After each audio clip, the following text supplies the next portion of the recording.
we represent 1,600 plus businesses in the metro area.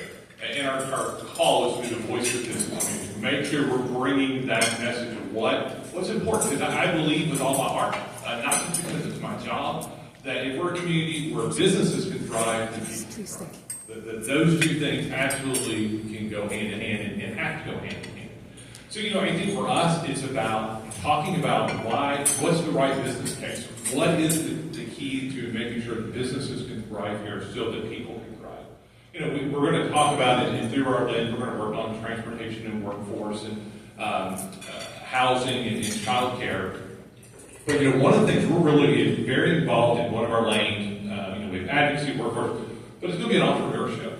I think that is a huge opportunity here. There's some great stats. CRDA is focused on that. I know we're on his team, and Charleston County is focused on that. We're going to get engaged and really talk about how we all work together in a coordinated way. And that's the key, is making sure we're doing. I'm going to save it for the end, but man, I'm all about action. Let's do. Enough talking, more doing. And I think that's what we have to do as a business community. That's the role for all of us in the club, right? Is to do, is to get engaged, to be out saying, no, wait, this is a good thing. We need to do these things, because here's why it benefits all of us. We all stand to benefit, and I think that's really the most important thing we can and should be doing. Thank you.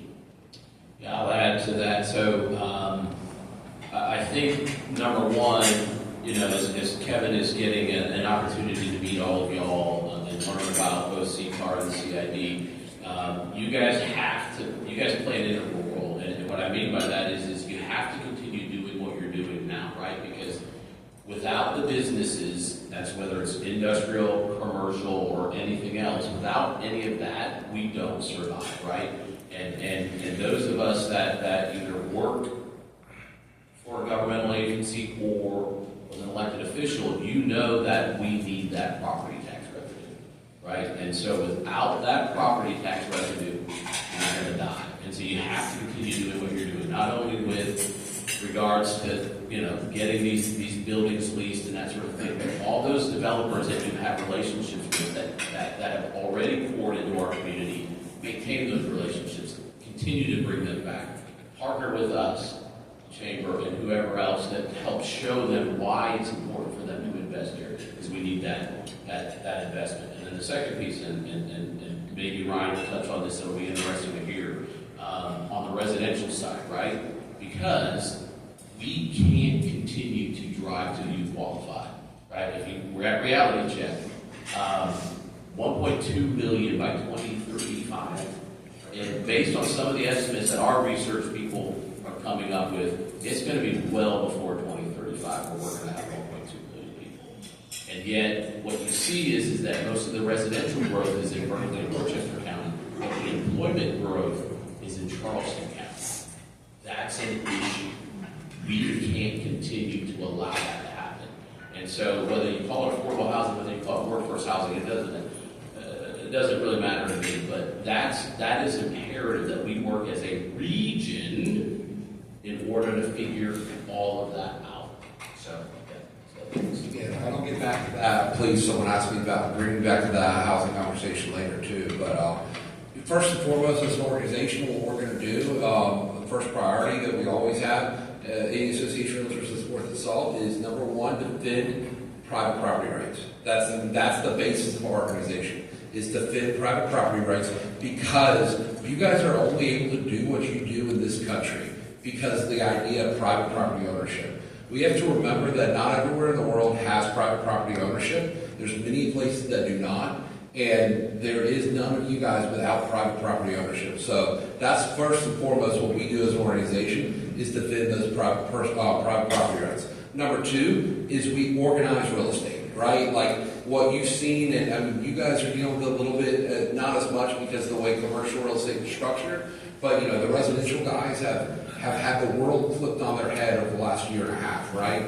Through the antitrust lawsuits and settlements and everything else that went on, right? But we can't remember that CID in Charleston as part of CTAR is unique around the country because of how organized you are. And the real estate market in Charleston functions better on the commercial side than it does anywhere else in the country because of the organization of real estate. And it's facilitated by CTAR, facilitated by you guys, and that partnership back and forth.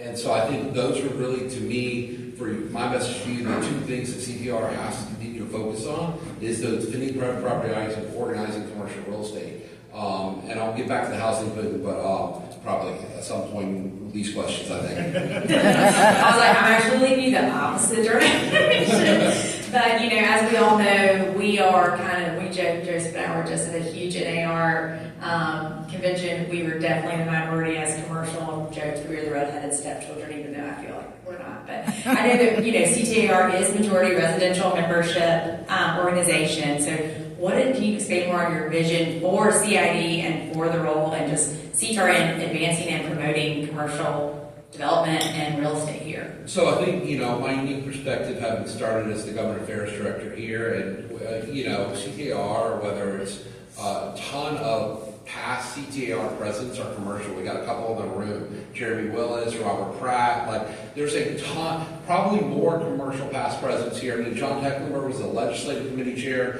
and then we had it at CTAR. So we've had a ton of huge commercial involvement. And the way I always look at it, because of my past here as government affairs director, when I was here, probably half my time was working on commercial local legislation, because I think, you know, the residential real estate resale agents have very little that local government really affects them on in a tangible 6-month, 1 year, 2 year thing. A lot of what we work on the local levels comes to fruition 4, 5, 6, 7, 8 years from the local level to the residential resale agent, right?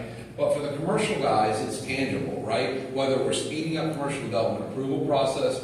I mean, when I started here, coming out of the recession in 09, 10, 11, we were rolling back impact fees in Mount Pleasant. We were speeding up commercial development process all over the region, right? I think commercial development is a key component of what we should be doing. I always say this, is the residential development guys have the Home Builder Association, the commercial developers have no one. We have always filled that role, and we need to accelerate and fill that role more. So what I see CID's future as is, how does CID further expand and fill the role of Commercial Developer Association? And how does that bring that together? Bring the players in the commercial development together as one voice, and hopefully Kevin can help us do that and bring some of the other players to the table and say, hey guys, we can't be complacent anymore. We need to make sure that as a commercial development and real estate industry, we are one and we are pushing forward to make sure we're moving away from that complacency. So that's what I would say is my vision for CID.